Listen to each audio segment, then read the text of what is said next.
State government. इस chapter में हम लोग पढ़ेंगे कि स्टेट गवर्नमेंट का क्या क्या अलग अलग लेवल होता है और किस तरह से मिनिस्टर्स को चूज़ किया जाता है, इलेक्शन प्रोसेस क्या होता है, एंड एवरीथिंग। सो इंडिया का जो कॉन्स्टिट्यूशन है वो इंडिया को एक फेडरल स्टेट बनाया है। फेडरल मतलब क्या होता है? जहाँ पर सिर्फ सेंट्रल गवर्नमेंट नहीं होता है, पूरे कंट्री के लिए एक गवर्नमेंट होता है जिसको सेंट्रल गवर्नमेंट बोलते हैं, और हर अलग अलग स्टेट का अलग अलग गवर्नमेंट होता है। तो ये जो दो लेवल पे गवर्नमेंट होता है, इस टाइप के सिस्टम को बोलते हैं फेडरल सिस्टम। इंडिया में 28 स्टेट्स हैं और 9 यूनियन टेरिटरीज हैं। 3 लेवल पे काम होता है। फर्स्ट होता है यूनियन, मतलब सेंट्रल गवर्नमेंट, फिर होता है स्टेट गवर्नमेंट, और उसके नीचे आता है लोकल सेल्फ गवर्निंग बॉडीज, जिससे विलेज पंचायत हो गया। तो इस चैप्टर में हम लोग स्टेट गवर्नमेंट के बारे में पढ़ेंगे कि किस तरह से लॉज बनता है, मिनिस्टर्स चूज किए जाते हैं, जुडिशियरी का क्या रोल है, and everything. So first department is the legislature. Legislature law making body होता है, मतलब ये डिपार्टमेंट का काम होता है लॉज को बनाना। इसका 2 सेक्शन होता है, या 2 हाउसेस बोलते हैं, एक विधानसभा और एक विधान परिषद। विधान परिषद को लेजिस्लेटिव काउंसिल भी बोलते हैं, ये नेम्स लर्न करना ज़रूरी है, या फिर अपर हाउस भी बोलते हैं। उसी तरह से विधानसभा को लेजिस्लेटिव असेंबली भी बोलते हैं, या फिर लोअर हाउस भी बोलते हैं। किसी किसी जब कोई स्टेट बड़ा होता है तो उसमें विधानसभा विधान परिषद दोनों होता है, तो उस टाइप के लेजिस्लेचर को बोलते हैं बाई कैमरल। लेकिन कोई कोई छोटा छोटा जो स्टेट है उसमें सिर्फ एक ही सभा होता है, एक ही लेजिस्लेटिव बॉडी है, तो उसको बोलते हैं यूनिकैमरल लेजिस्लेचर। एग्जाम्पल्स लिखा हुआ है। तो लेजिस्लेटिव असेंबली के बारे में अगर पढ़ेंगे, जिसको बोलते हैं विधानसभा, विधानसभा को हाउस ऑफ पीपल बोलते हैं, क्योंकि इसमें जो मिनिस्टर्स चूज किए जाते हैं वो इलेक्शन के थ्रू होता है। इलेक्शंस अलग अलग कंस्टिट्यूएंसीज में होता है, और उसको सुपरवाइज करता है चीफ इलेक्टोरल ऑफिसर, जो अपॉइंट किया जाता है इलेक्शन कमीशन के थ्रू। जिस कैंडिडेट को सबसे ज़्यादा वोट मिलता है वो विनर हो जाता है उस कंस्टिट्यूएंसी का, और वो एक एमएलए बन जाता है। एमएलए का मतलब होता है मेंबर ऑफ लेजिस्लेटिव असेंबली।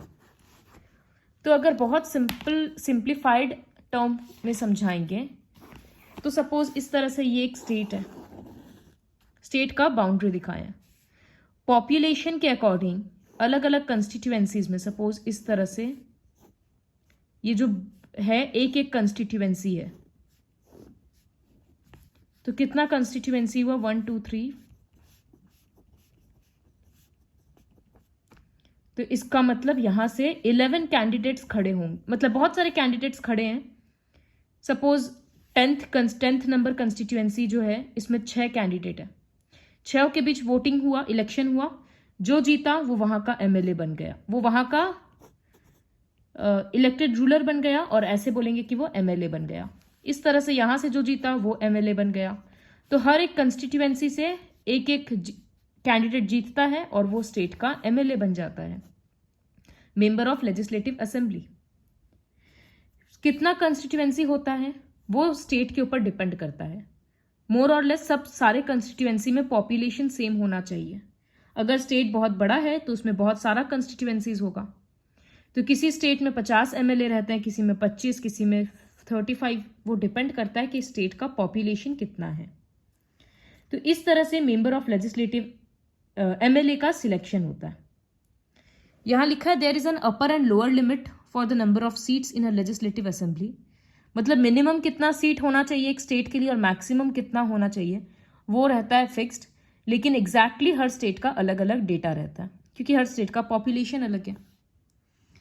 तो इस तरह से एमएलए का सिलेक्शन हो गया।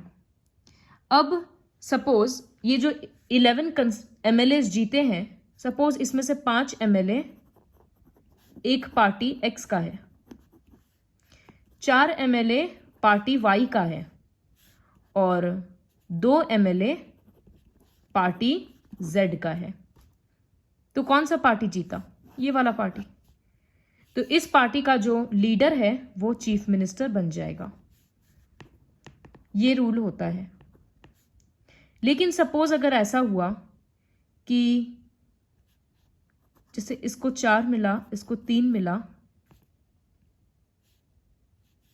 और इसको 4 मिला, तो इन दोनों में ड्रॉ हो गया। तो क्या होगा, हो सकता है कि x और y 7 हो जाए, तो इसके पास 7 वोट हो जाएगा तो फिर वो जीत जाएगा। इस तरह से भी होता है पॉलिटिक्स में कि पार्टीज आपस में बात करके एक कर लेती हैं, मिल जाती हैं, ताकि वो लोग का उन लोगों के एमएलए ज़्यादा हो जाए तो फिर वो लोग रूलिंग पार्टी बन जाएगा, और जो पार्टी हार जाता है वो ऑपोजिशन पार्टी बन जाता है। क्वालिफिकेशन ऑफ कंटेस्टेंट्स, एमएलए बनने के लिए मतलब इलेक्शन में कैसे खड़े हो सकते हैं, उसका बेसिक कुछ क्राइटेरिया जो फुलफिल करना पड़ता है। सिर्फ एक इंडियन ही खड़ा हो सकता है इलेक्शन में, उसका एज कम से कम 25 ईयर्स होना चाहिए। He should not hold any office of profit under the government, वो गवर्नमेंट का सर्विस कर सकता है लेकिन कोई प्रॉफिट मतलब कोई बिजनेस टाइप का नहीं कर सकता। हिज और her name should be on the voters list. तो ये क्राइटेरिया है इलेक्शन कंटेस्ट करने का। 5 ईयर्स के लिए अगर कोई एमएलए बन गया तो फिर वो 5 ईयर्स के लिए बनेगा। अगर स्टेट में कोई इमरजेंसी आ गया कि इलेक्शन नहीं हो सकता है तो फिर 5 साल मतलब 5th ईयर ज़रूरी नहीं है कि इलेक्शन हो, तो वो 1 साल के लिए उसका टर्म और एक्सटेंड हो जाता है। कभी कभी अगर लेजिस्लेटिव असेंबली ठीक से काम नहीं कर रहा है, जैसे वो लोग मीटिंग नहीं करते हैं या कोई सिचुएशन को ठीक से हैंडल नहीं किए, कोई भी प्रॉब्लम हुआ, तो पूरा लेजिस्लेटिव असेंबली को डिसॉल्व कर दिया जाता है और फिर प्रेसिडेंट का रूल वहां पर चलता है, या फिर से नया इलेक्शन होता है, एक न्यू गवर्नमेंट पावर में आता है।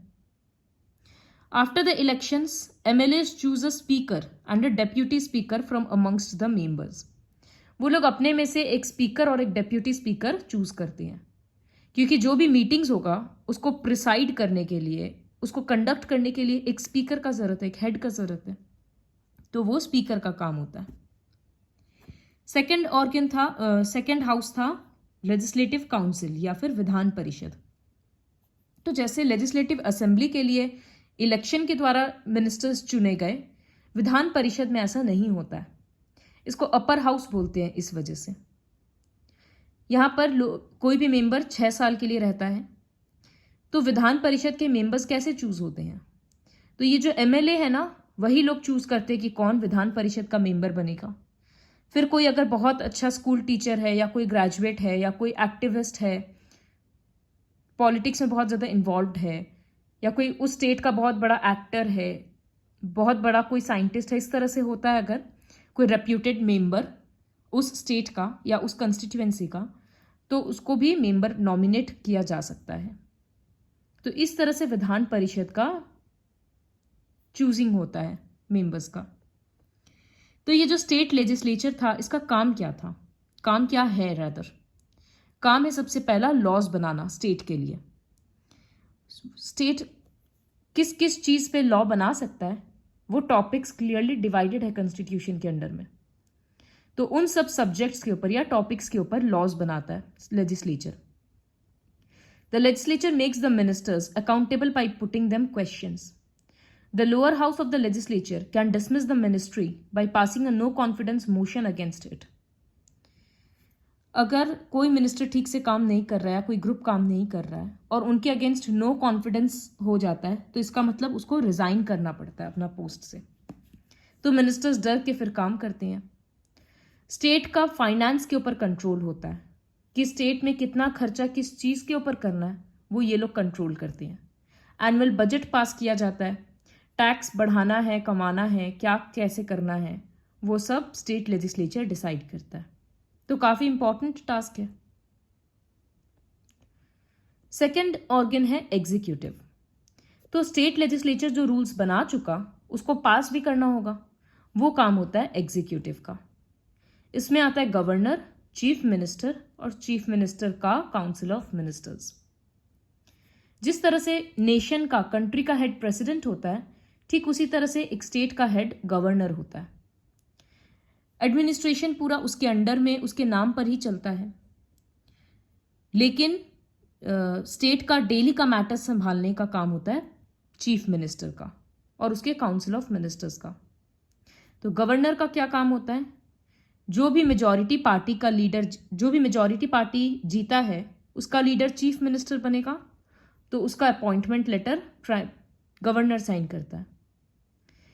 फिर कौन कौन से मिनिस्टर्स को काउंसिल ऑफ मिनिस्टर्स में रखना है? काउंसिल ऑफ मिनिस्टर्स मतलब 25 to 40 मेंबर्स का मिनिस्टर्स का एक ग्रुप होता है जो लोग डेली मिलते हैं चीफ मिनिस्टर के साथ और इंपॉर्टेंट टॉपिक्स पे डिस्कस करते हैं।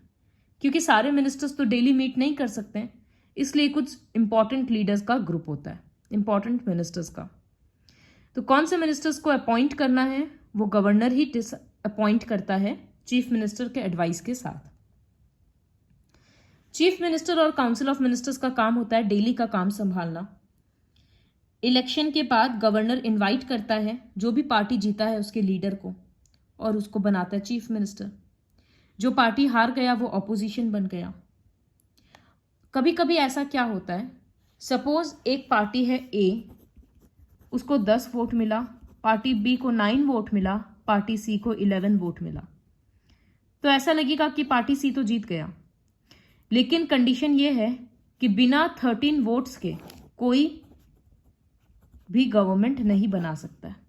जिसे होता है ना एग्जाम में पासिंग मार्क्स इतना चाहिए, तो उसी तरह से इतना मिनिमम वोट्स चाहिए होता है। ये एक सपोज एक एग्जाम्पल है कि इतना मिनिमम वोट्स चाहिए, तो यहां तो किसी का ही नहीं आया, तो अब कौन गवर्नमेंट बनाएगा? तो जैसे ऊपर के एग्जाम्पल में समझाए थे, हो सकता है दो पॉलिटिकल पार्टी मिल जाए आपस में। अगर वो लोग आपस में मीटिंग कर रहे हैं, बात कर रहे हैं, उनको समझ में आ रहा है, तो वो लोग एक हो जाएंगे। तो यहाँ वोट जैसे 19 हो जाएगा तो वो बन जाएगा गवर्नमेंट। तो इस टाइप से जो मिल के गवर्नमेंट बनता है ना अलग अलग पॉलिटिकल पार्टीज का, इसको बोलते हैं कोअलिशन गवर्नमेंट। और फिर वो पार्टीज आपस में चूज करते हैं कि उनका लीडर कौन होगा और वही लीडर बनता है बाद में chief minister. Unlike the states of India which have their own government, जिस तरह से इंडियन स्टेट्स का सबका अपना अपना गवर्नमेंट है, यूनियन टेरिटरीज का ऐसा नहीं होता है। यूनियन टेरिटरीज को कौन गवर्न करेगा ये सेंट्रल गवर्नमेंट ही डिसाइड करता है। प्रेसिडेंट अपॉइंट करता है या तो कोई एडमिनिस्ट्रेटर को या लेफ्टिनेंट गवर्नर। इसका प्रोनाउंसिएशन होता है लेफ्टिनेंट गवर्नर। क्योंकि यूनियन टेरिटरी छोटा होता है तो उसके लिए इतने सारे मिनिस्टर्स का जरूरत नहीं है। चीफ मिनिस्टर का क्या क्या पावर होता है? वो काउंसिल ऑफ मिनिस्टर्स का हेड होता है, सारे मीटिंग्स का हेड वही है। Chief minister is the leader of the legislative assembly and the leader of the majority party. उसका जो भी कैबिनेट है वो हमेशा उसके साथ रहता है और सारा फंक्शंस करता है। चीफ मिनिस्टर एलोकेट्स डिपार्टमेंट और पोर्टफोलियोज टू द मिनिस्टर। कौन सा मिनिस्टर किस काम को संभालेगा वो वही डिसाइड करता है। जैसे कौन हेल्थ मिनिस्टर बनेगा, कौन एजुकेशन मिनिस्टर बनेगा, कौन टूरिज्म मिनिस्टर बनेगा, सब कुछ वही डिसाइड करता है और उसका जब मन वो पोजीशन को चेंज कर सकता है। गवर्नमेंट का सारा जिम्मेदारी चीफ मिनिस्टर का होता है।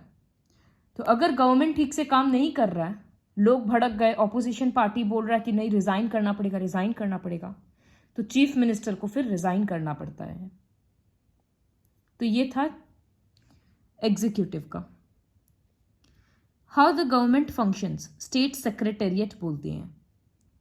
तो गवर्नमेंट में जैसे काम करने के लिए अलग अलग डिपार्टमेंट होता है। हेल्थ केयर का डिपार्टमेंट अलग, एजुकेशन का अलग, टूरिज्म का अलग, रेलवे का अलग। रेलवे तो सेंट्रल का होता है। जैसे स्टेट ट्रांसपोर्ट का अलग, इस तरह से होता है ताकि इफेक्टिवली काम हो सके। जैसे हर सब्जेक्ट का अलग अलग टीचर होता है ताकि वो ठीक से पढ़ा सके, उसी तरह से अलग अलग डिपार्टमेंट होता है ताकि लोगों का लाइफ थोड़ा कंफर्टेबल हो सके। सारा रिस्पॉन्सिबिलिटी चीफ मिनिस्टर का ही होता है और उसके कैबिनेट ऑफ मिनिस्टर्स का होता है। चीफ मिनिस्टर पॉलिटिकल हेड होता है और उसको असिस्ट करने के लिए चीफ सेक्रेटरी होता है।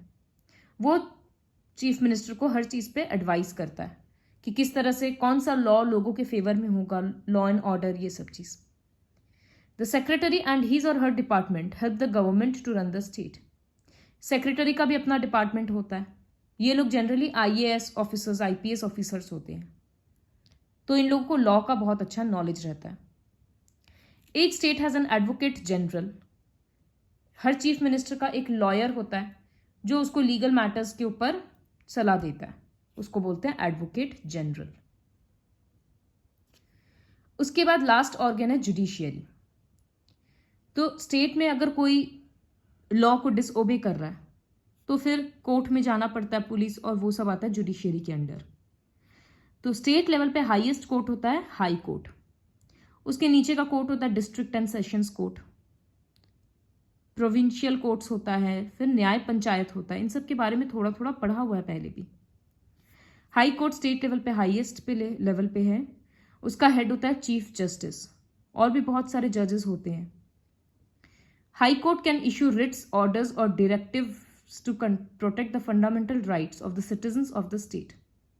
अगर किसी सिटीजन को ऐसा लग रहा है कि स्टेट गवर्नमेंट मेरा हक छीन रहा है या फंडामेंटल राइट हमको नहीं दे रहा है, तो वो हाई कोर्ट में कंप्लेन कर सकता है और हाई कोर्ट उसके अगेंस्ट इशू ऑर्डर करेगा। बाकी नीचे सारा कोर्ट्स को कंट्रोल भी करता है हाई कोर्ट। तो ये था पूरा स्टेट गवर्नमेंट का फंक्शनिंग के बारे में।